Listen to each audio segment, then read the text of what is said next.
Ito kung paano ako pumipili ng mga binoboto ko.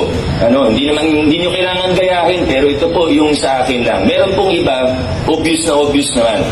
Kung may nakikita kayo, dalawang kandidato, yung isa tapat, yung isa magnanakaw, obvious naman siguro yung tapat yung pipiliin natin. Kung may nakikita tayong dalawang kandidato, yung isa matalino, yung isa bobo, siyempre pipiliin natin yung matalino. Kung may dalawang kandidato, may isa masipag, yung isa tamad, sino pipiliin natin? Siyempre yung masipag, yun may mga obvious. Pero may mga pagkakataon, siguro hindi tayo sigurado. Paano tayo mamimili?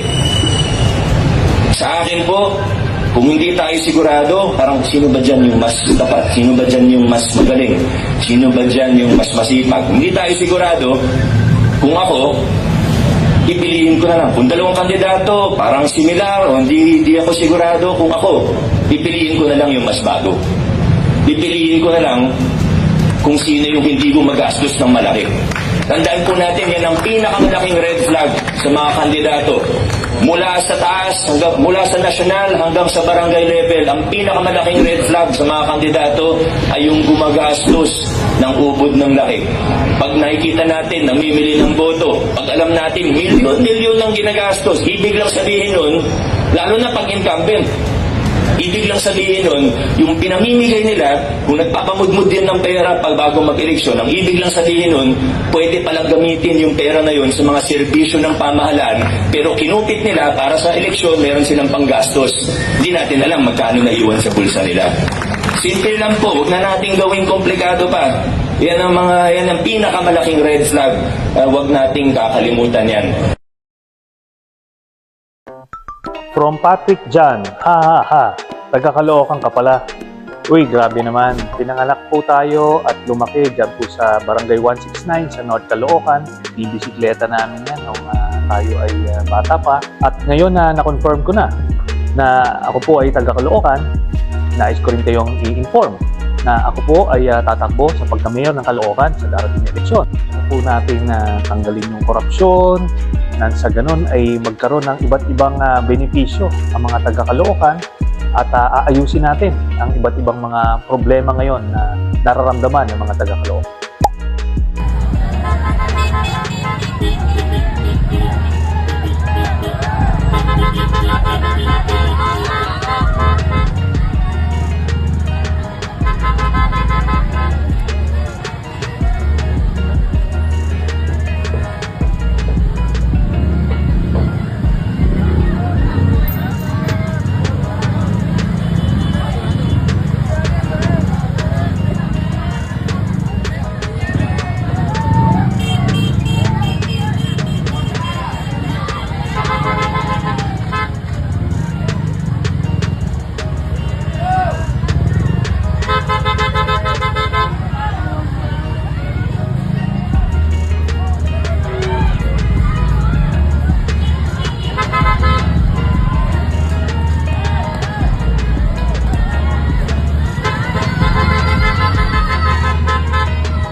Okay na ba, Patrick? Noong 2018 ay naglabas ang PCIJ at Rappler ng report na nakakuha ng government contracts amounting to billions of pesos ang mga construction companies ng tatay at half-brother ni Bongo. Lahat ng mga projects na to, take note, ay sa Davao Region lang. Dahil dito, nagpasa ako ng Senate resolution para imbisigahan ito. Humingi ako ng mga dokumento sa DTI at COA para mapag-aralan kung totoong may mga anomalya sa mga transaksyong ito. Ito ang mga nakita ko. Base sa records ng DTI, ang CLTG Builders ay pagmamay-ari ni Mr. Desiderio Lim na tatay ni Bongo. By the way, ang CLTG ay initials din ng buong pangalan ni Bongo na Christopher Lawrence Tesoro Go. Ang Alfrego Builders and Supply naman, ayon din sa DTI, ay pagmamayari ni Alfredo Amero Go. Siya ang half-brother naman ni Bongo.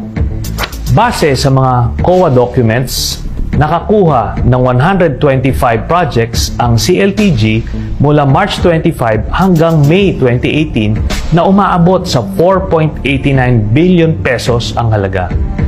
In 2017 alone, nakakuha ng 27 projects ang CLTG worth 3.2 billion pesos.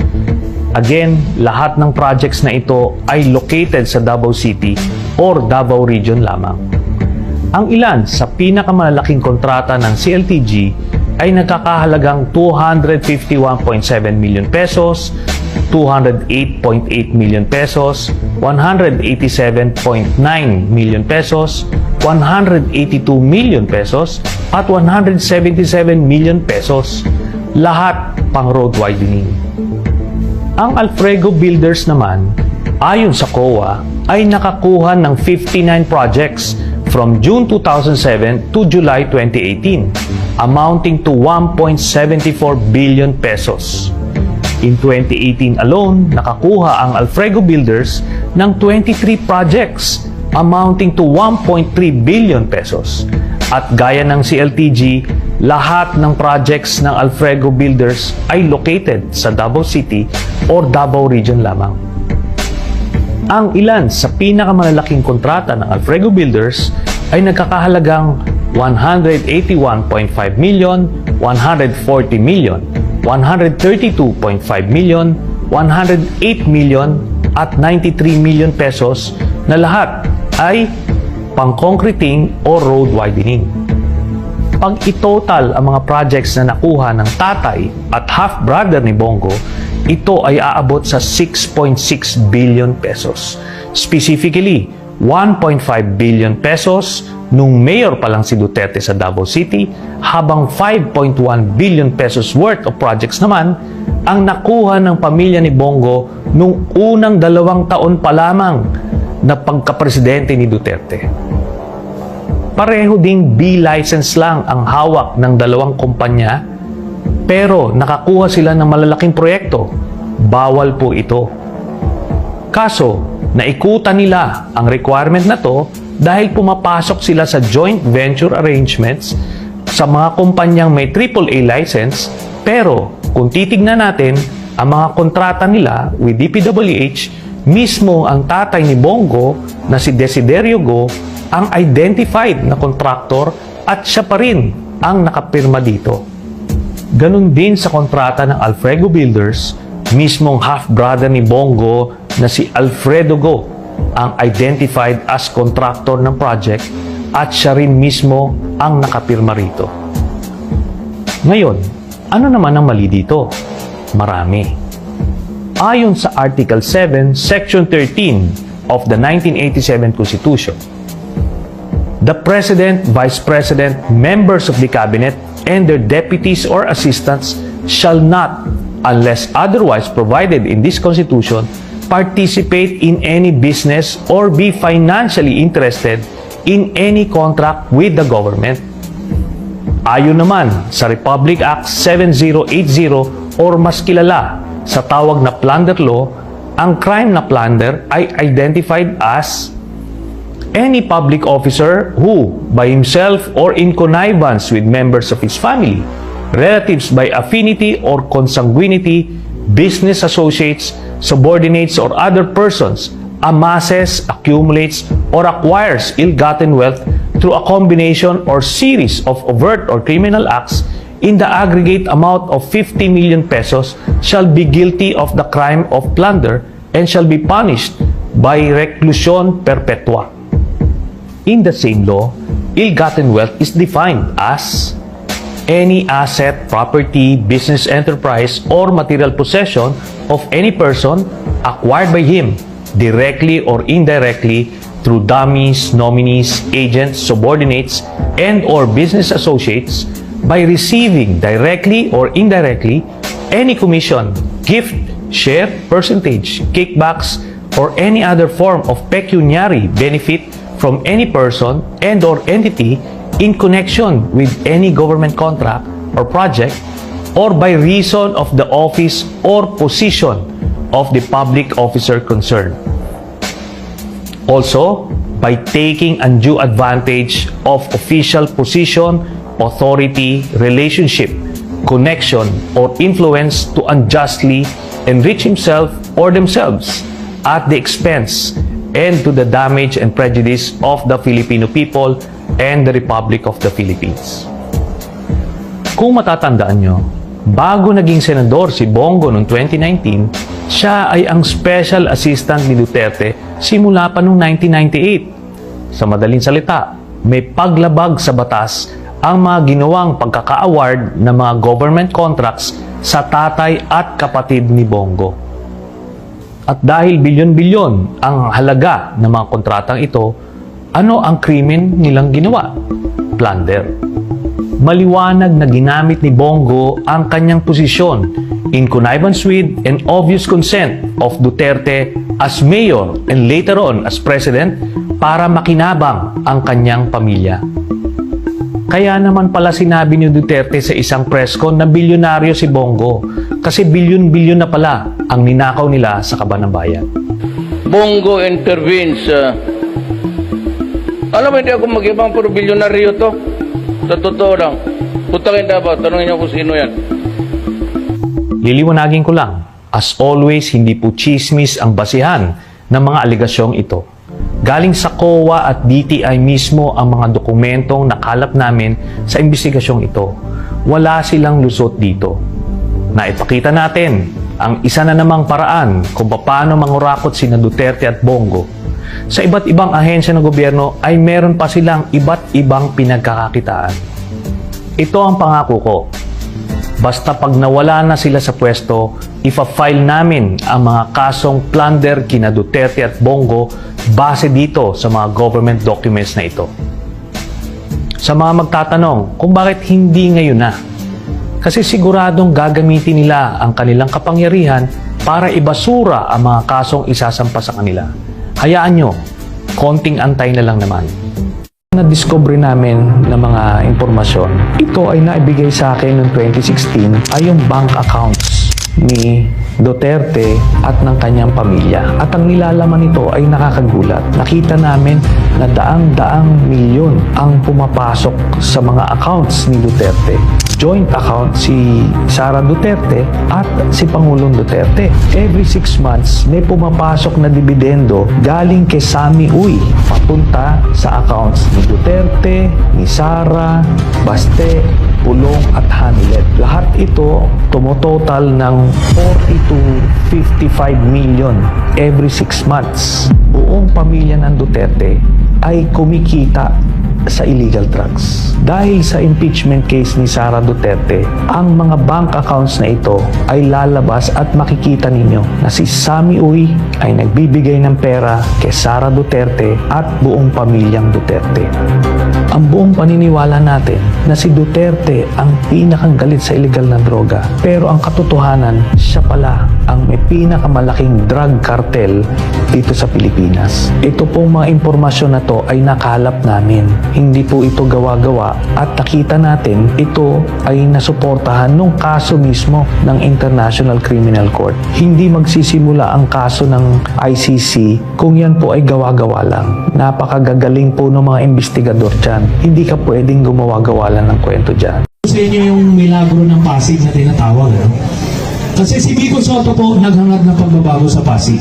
Yung kalaban po niya, 3 dekadang hawak po, namamahala sa Pasig. Hindi ho nagsiservisyo, pero napakagaling mamili ng boto, kaya palaging nananalo. 3 dekada ho, hindi ho magsiservisyo, mamimili lang ng boto sa eleksyon, panalo. Papabaya, ganun palagi ho. Ngayon, gumastos ho yung kalaban ni Vico Soto ng 1 bilyong piso. 1 bilyon.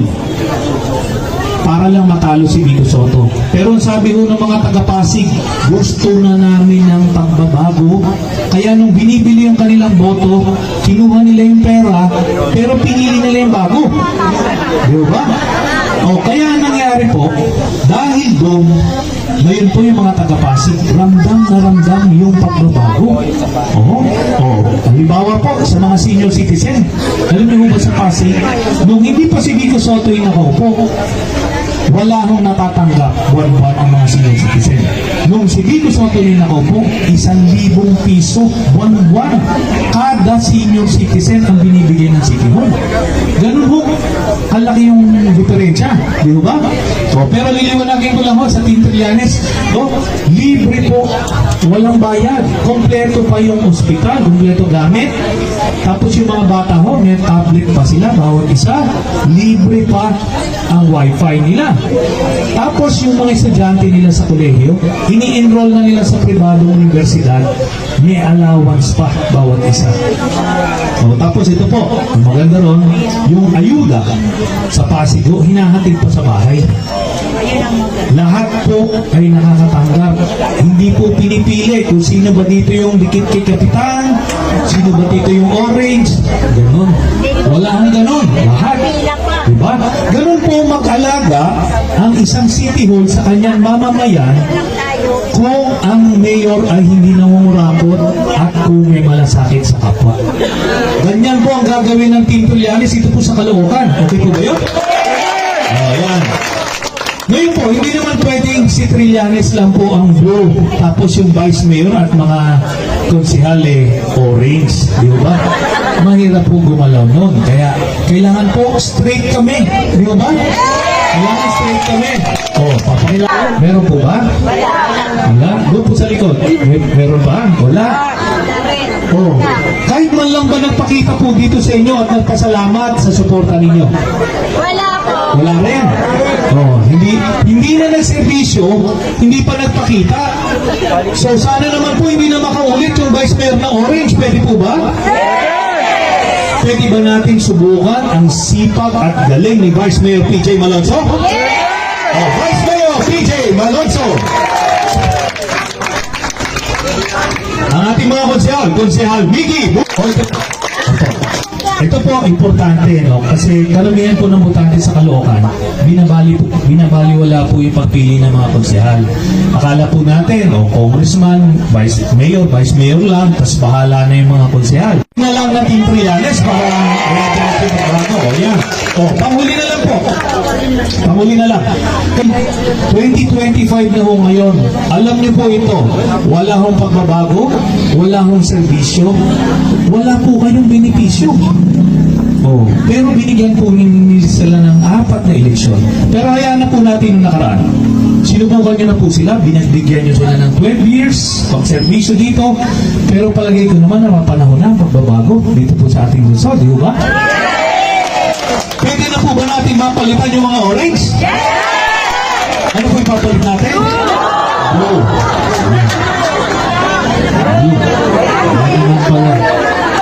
Okay. So, medyo kinabahan ako doon kasi parang ang gusto sabihin ni Mami, ang sisigaw niya, orange. Buti na lang, nabawi ng blue. Okay. Ganito po. Yan po ang unang hakbang sa pagbabago. Gusto natin pagbabago, pili po tayo ng bago. Di ba?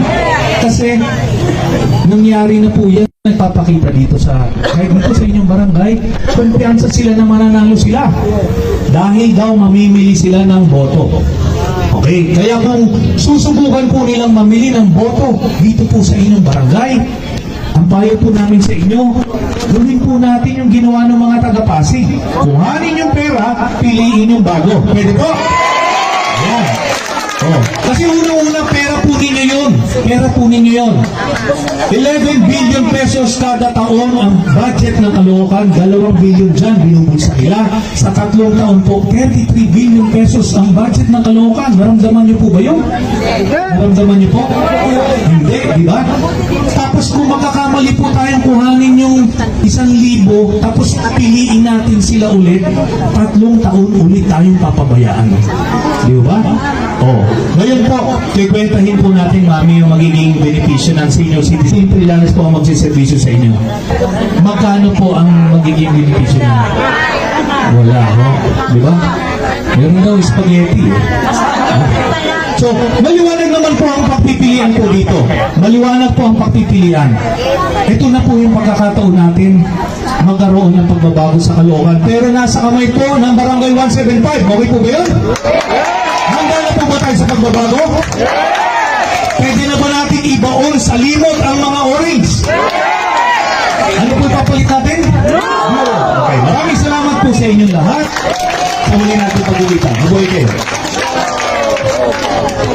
Sa muli po, nagpapasalamat po ang Team Trillanes sa binigay niyong oras sa amin kahit po medyo ginabi na tayo.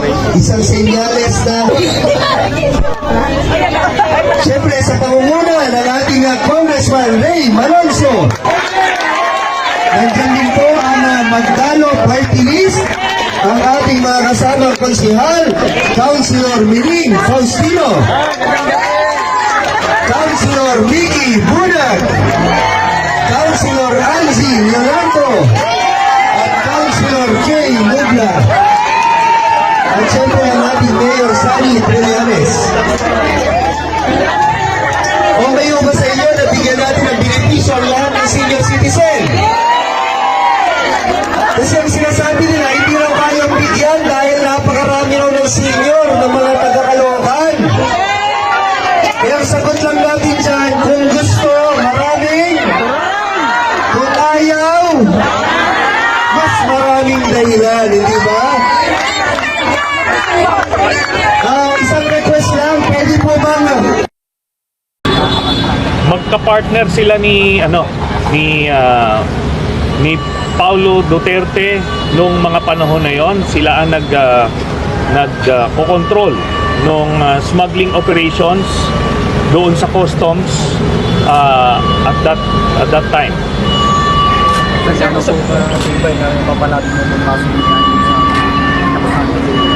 Solid po yung mga ebidensyang nakalap natin at kaya nga we're confident na magdedire-diretso ito sa korte. Sir, bigyan niyo lang po kami ng specific evidences na ina-attach po ninyo sa reklamo.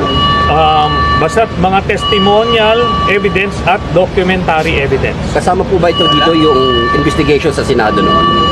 Yun po mismo ang initial lead natin.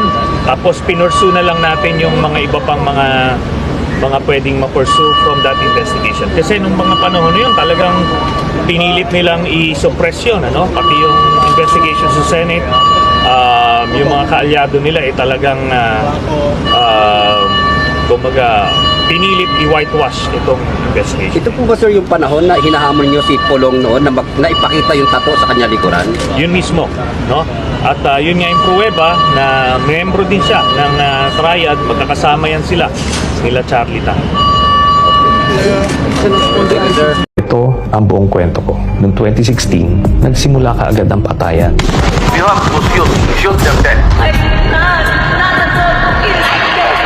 Kami noon sa Senado, sa oposisyon, iniisip namin ano ito nangyayari. Hinihinto ba ito? Kaso araw-araw, daan-daan ang namamatay.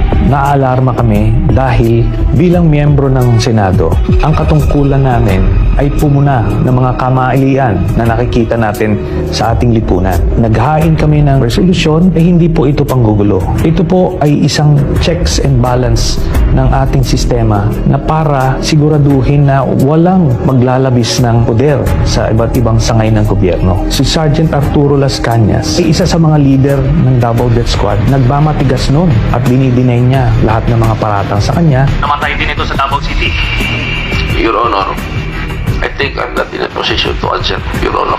During the investigation, lumabas po si Mr. Edgar Matubato. Siya ay isang original member ng Davao Death Squad simula pa noong 1989 or 1990 at kung saan dinitalye niya kung paano nagsimula yung Davao Death Squad, sino-sino yung mga pinuno nito, paano sila na-organisa, paano sila pumapatay hanggang nung umalis siya nung mga 2011 or 2012 dahil napagbintangan siya na siya ay pumatay sa isang personalidad. Dahil sa bintang na ito, si Edgar Matubato ay tumakas papuntang Maynila at nag-walk-in siya sa Department of Justice noong 2014. Bakit po nandito kayo? Para malaman ng taong bayan ang ginawa namin sa Davao City.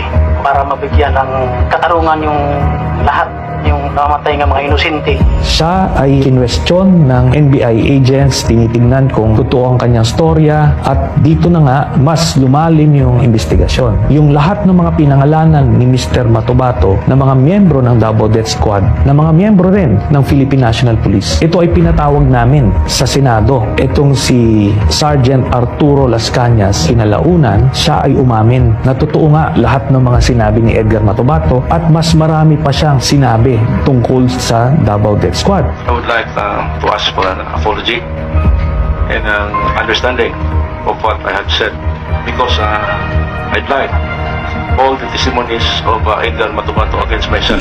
Sila talaga ang nag-organisa ng Davao Death Squad under Mayor Rodrigo Duterte. At ang mga sinalaysay nila Edgar Matubato at Arturo Las Cañas ang mga naging basihan ng unang communication na naisampa sa International Criminal Court. Ito ay nung panahon na naging miyembro tayo ng ICC noong November of 2011 hanggang March of 2019. Si Arturo Las Cañas, masasabi ko na meron siyang photographic memory. Kaya nung siya ay in-interview na ng ICC investigators, 1 linggo siyang na cross-examine. Sinubukan talaga, balik-balik ta rin yung kanyang testimonya, pero pare-parehas ang lumabas na mga detalye. Ilang mga specific cases ng murder ang isinama niya sa kanyang 186-page affidavit kung sino yung mga miyembro ng hit squad, sino yung nag-drive ng getaway vehicle, gamit na pagpatay, saan pinatay, dinala at nilibing. Ganun kadetalye ang kanyang affidavit. Kaya dahil dyan, siya ay naging star witness. Sa report ng The New York Times noong 2017, nasa kustodiya na raw ng ICC o International Criminal Court si Las Cañas na nagbibigay proteksyon sa mga testigo. Lalo na doon sa panahon na mayor si Duterte. Ngayon ko lang po sasabihin, meron pa pong isang hitman na nauna nang nagpunta sa ICC ng Witness Protection Program nila. Parehas ang sinabi nila. Kaya solid ang ebidensya po doon ng kaso ni Duterte. Nung presidente na si Duterte, ang sinasabi ni Las Cañas, ando doon siya nung binuo yung transition from the Davao Death Squad to the National Death Squad. Yung template sa Davao, kung paano nila ginawa, ganun din ang gagawin. Meron silang reward system para maenganyong pumatay itong mga members ng Davao Death Squad. Bawat ulo may presyo. Small targets, 5,000, 10,000. Pagka malalaking mga targets, meron 50,000, 100,000 hanggang 300,000 dun sa isang pinapatay nila. Binibigyan sila ng picture, binibigyan sila ng address, binibigyan sila ng target, tapos pinupuntahan nila at pinapatay nila. Ina-assume nila Matubato at ni Las Cañas na kung ang sinabi sa kanila ay ito ay pusher or drug addict. Sa totoo lang, hindi nila alam kung ano yung sinusubo sa kanila. Nung binuo sila, ito ay paniniwala nila na sila ay nakakatulong sa lipunan, na nililinis nila yung mga dumi ng lipunan. Pero kinalaunan, namomotivate na sila doon sa reward. Kaya dahil sa tiwala nila kay Duterte, akala nila lahat ng yun ay totoo. Until napapaisip sila kung totoo ba talagang mga salot sa lipunan yung pinapatay. Kasi meron silang pinatay na isang pamilya. Meron mag-asawa, may buntis na babae, tapos may anak na bata. Kaya doon sila nagtatanong, ano ba itong nangyayari talaga? Lumabas ang sagot noong 2003, noong nakilala ni Mr. Las Cañas si Michael Yang, Sammy Uy, at Charlie Tan. Ito ay inendorso sa kanila ni Duterte na poproteksyonan nila. Nakita nila na itong mga Chinese drug lords na ito nag-i-import ng mga chemicals na pangbuo ng mga shabu. Ito ay nag-i-export papunta sa ibang bansa, ginagamit ito pang supply, pambenta. Ito ay raid ni then Captain Asierto at pinagpapatay nila yung mga Chinese chemists na nandoon. At meron pa silang inilabas na siyam na Chinese na galing din doon sa Shabu Laboratory na inutusan sila ni Duterte na patayin lahat. Mr. President, you ordered the killing of Mr. Alan C. along with the 10 other companions. That is not true. That is the job of the police.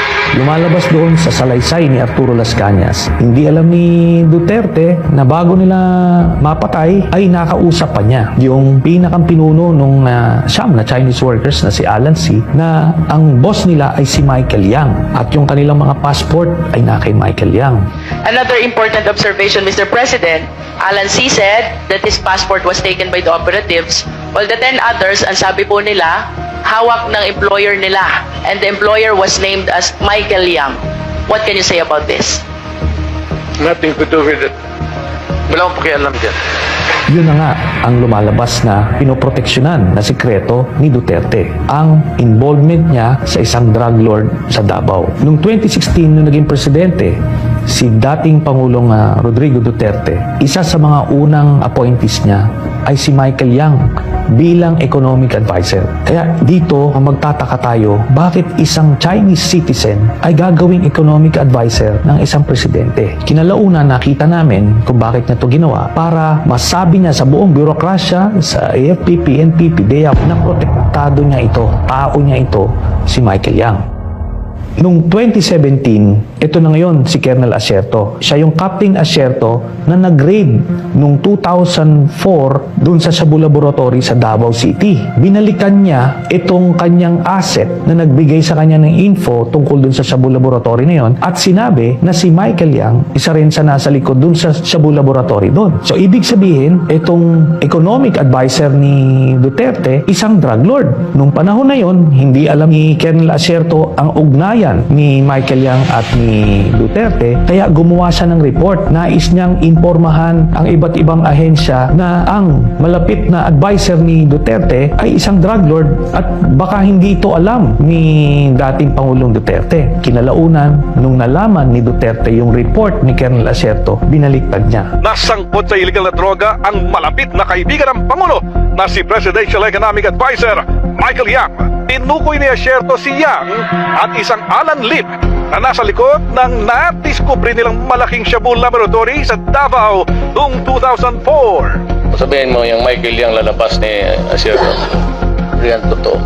Humingi ng tulong si Asierto sa isang religious group dahil may plano umanong ipaligpit siya sa halagang 15 milyong piso. Si Colonel Asierto ngayon ang pinagbintangan na isang drug lord at siya ay pinapapatay sa publiko. Sa takot ni Colonel Asierto, siya ay nagtago hanggang ngayon. Siya na rin ay isa sa mga titistigo sa International Criminal Court. Sa madaling salita, habang pinapamuka ni dating Pangulong Rodrigo Duterte ang mga pagpatay sa iba't ibang pushers, dealers, yung mga Chinese chemists na galing sa ibang triad na nasa loob ng kulungan na ito ay naisalaysay dun sa Quad Committee hearings. Nasa likod pala nito ay i-import nila ang mga shabu sa pamamagitan ni Michael Yang, Charlie Tan at Sammy Uy. Ito ay dinadaan sa customs para makontrol nila ang supply galing sa ibang bansa. Merong isang beses yung sa magnetic lifters, nakita na mismo ng mga K9 positive na merong shabu pero at binabaliwala ni Duterte at ina-arbor kung sino man. They were assuming that for those metal magnetic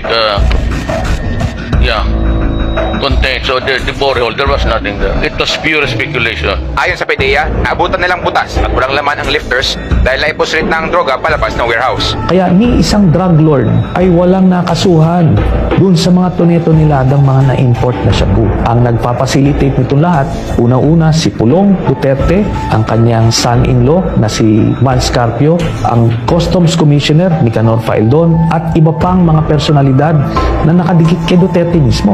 Anong nangyari ngayon? Ang mga hindi kasama dun sa kanyang sindikato, ito yung mga pinapatay. Kaya akala nung mga kababayan natin na talagang may nangyayaring patayan ng mga involved sa illegal drugs.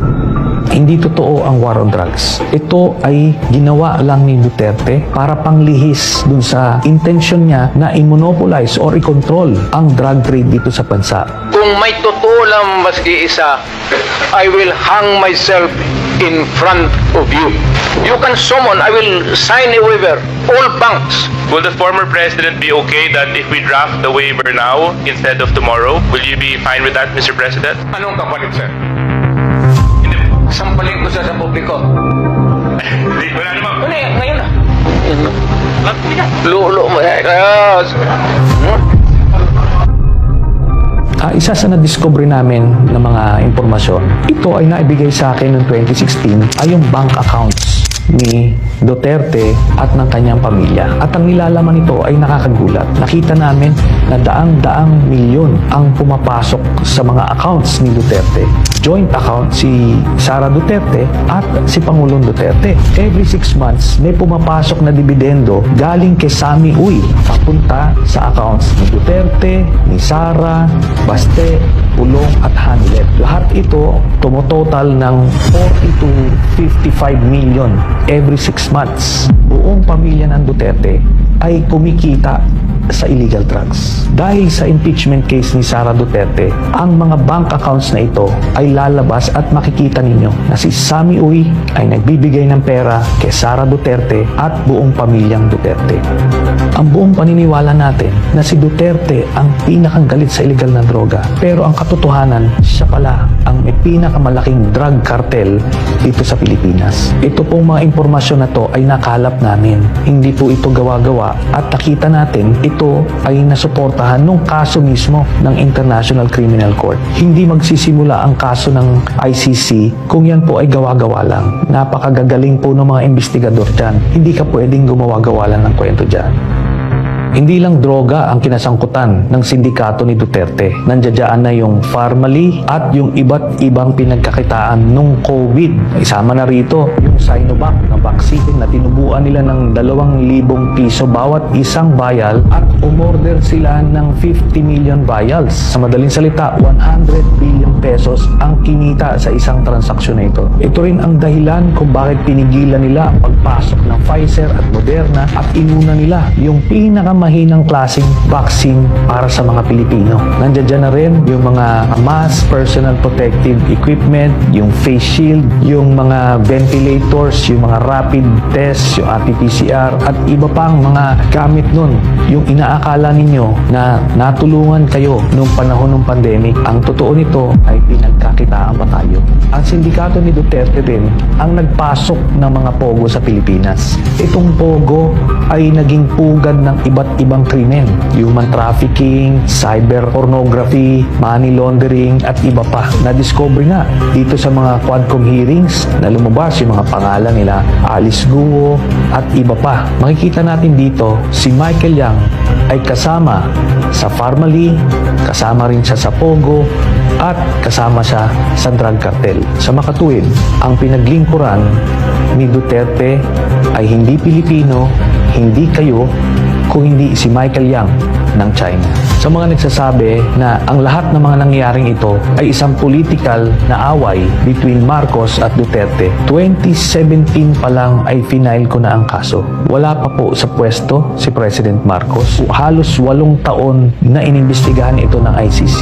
Nabunga lang ito ngayong panahon na presidente si President Marcos. Hindi po ito panggigipit kay Duterte, kundi isa po itong katunayan na mayroong hustisya sa mundo. Kaya patuloy ko pa rin itataya ang buhay ko para sa inyo. Dahil alam ko, punong-puno tayo ng pangarap na gusto nating magbago ang bansa natin. Kaso nga lang walang tumatayo, wala nakikipaglaban at walang totoong nagmamahal. Masakit man tanggapin, Pilipino tayo, pero binababoy tayo. Kaya ako ito pinaglaban. Na kahit itaya ko ang buhay ko, hindi ko tatalikuran ang pinangako ko sa inyo.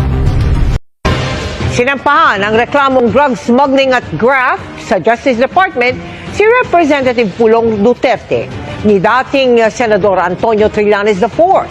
Idinawit din si Second Gentleman Mans Carpio at ex-Customs Chief Nicanor Paeldon kaugnay ng bilyong pisong halaga ng drogang nasabat sa Valenzuela noong 2017. Nakatutok si Salima Refran. Kahong-kahong ebidensya umano ang bitbit ni dating Senador Antonio Trillanes IV nang magain ng reklamong drug smuggling at graft sa Department of Justice. Laban ito sa umano'y Davao Drug Smuggling Syndicate na binubuo raw ni Davao 1st District Representative Pulong Duterte, bayaw na si Second Gentleman Attorney Mans Carpio, dating Customs Chief Nicanor Paeldon at 7 iba pa, bukod pa sa ilang John at Jane Does o mga hindi pa kilalang sangkot. Kaugnay ito ng 6.4 billion pesos na halaga ng shabu na nabistong nakatago sa 5 bakal na cylinder sa isang raid sa Valenzuela noong 2017. Idinetalya ni Trillanes ang umano'y operasyon ng grupo. Ang pinakang drug lord dito ay si Charlie Tan, nakapartner ito ni Michael Yang. Magkapareha sila ng triad. Tapos ang naging protektor ay sila Pulong Duterte at Mans Carpio. Tapos ang mga naging facilitators naman ito na naipasok ito at naipuslit palabas ng customs ay sina Faildon, sina Allen Capuyan at iba pa na mga na-mention dun sa case. Tinawag ni Congressman Duterte na welcome development ang paghahain ng reklamo para masagot niya mga ito sa proper legal channel o sa ilalim ng sistema ng batas. Inosentean niya siya at tiwalang malilinis ng judicial process ang kanyang pangalan. Wala namang sumasagot bagamat nagre-ring ang landline number ng opisina ni Carpio habang cannot be reached ang cellphone nila. Wala pa ring sumasagot sa aming email. Sinubukan naming tawagan at i-text si Faeldon pero di na gumagana ang mga numero nito. Patuloy rin naming kinukuha ang panig ni Natan at iba pang pinangalanan sa reklamo. Hindi naman daw magkokomento si Yang dahil hindi raw siya kasama sa respondents ayon sa kanyang abogado.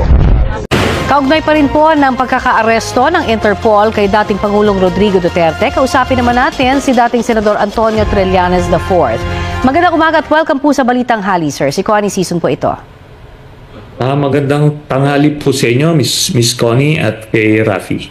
Ano po yung masasabi ninyo, sir, sa paghahain naman ng kampo ni dating Pangulong Duterte ng petition for writ of habeas corpus? Ito po ay expected na gagawin po nila kasi ganyan po ang playbook ng mga dating leader ng ating bansa na naharap sa iba't ibang mga sila yung nagsasakit-sakitan at yan, gagamitin nila lahat ng mga legal technicalities para maiwasan po nila ang kanilang mga hinaharap. Opo, pero sa tingin niyo ho ba may pagkakataon kaya na po pwede talagang maibalik po dito sa Pilipinas si dating Pangulong Duterte? Ngayon pong nasa pangangalaga na po na siya, no? Sinasabing papunta na nga po doon sa The Hague, the Netherlands, ito pong si dating Pangulong Duterte. Physically impossible na po na mangyari yan kasi pagkalapag po ng eroplano sa the Netherlands, immediately ito turn over na po itong si Duterte sa ICC. Tapos yung ICC ay ito turn over naman siya sa Netherlands authorities para siya ay i-detain doon sa kanilang mga facilities doon while pending trial. Pero aside pa dyan, nakita naman po natin, naging transparent yung kapulisan and the Marcos administration in general dun sa pag-aresto kay Duterte. May mga body cam sila lahat, may mga video recording sila na nirespeto yung kanyang karapatan, lahat ng due process ay inobserve at precisely para makita nila yung diferensya na tama talaga yung pag-aresto kay Duterte. Maraming legal basis po ang ginamit para dyan. Bukod dun sa Interpol, meron pong ruling ang Korte Suprema na may jurisdiction pa ang ICC nung mga panahon na tayo ay miyembro pa at yun nga ang basihan ng mga kasong ito.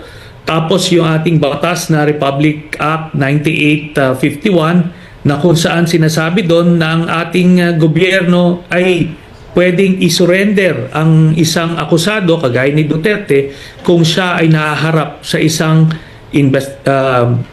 paglilitis ng isang international tribunal.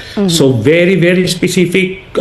Lahat po ay may legal basis kung bakit nangyari yung kahapon. Okay, yung with regards sa TRO naman po sa Korte Suprema, meron pa hubang magiging basihan kaya doon kung sakasakali para dito sa kaso na ito? Yung sinasabi nga ho ng ilang mga international law experts po ay mas mangingibabaw yung international courts kesa po dito sa atin.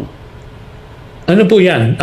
Moot and academic na yung ginagawa nilang mga pagsampa ng TRO sa Korte Suprema kasi it cannot be undone. Pagka nandoon na, how can you prevent yung pag-aresto? Ay na-aresto na at na-turn over na. So ano na lang po yan, exercise in futility, sila ay nililihis na lang nila itong issue na ito. kasi gusto nilang i-project sa taong bayan na si Duterte ay inosenteng tao na nakakaawa, na inaapi, pine-persecute politically ng Marcos administration.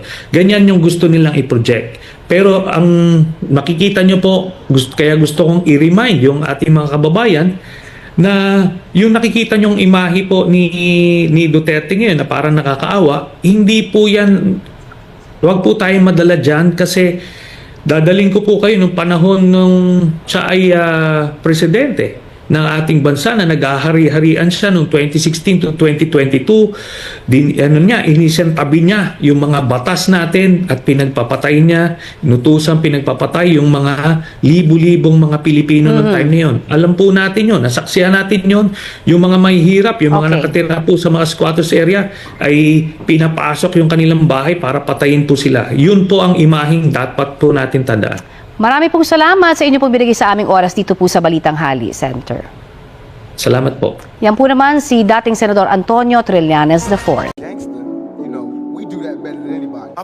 I bet you got it twisted, you don't know who to trust. So many player hating niggas trying to sound like us. Say they ready for the front, but I don't think they know it. Straight to the depths of hell is where them cowards going. Well, all you still down, nigga, holler when you see me. And let these devils be sorry for the day they finally free me. I got a caravan of niggas every time we ride. Hitting motherfuckers up when we pass by. Until I die, live the life of a boss player. Cause even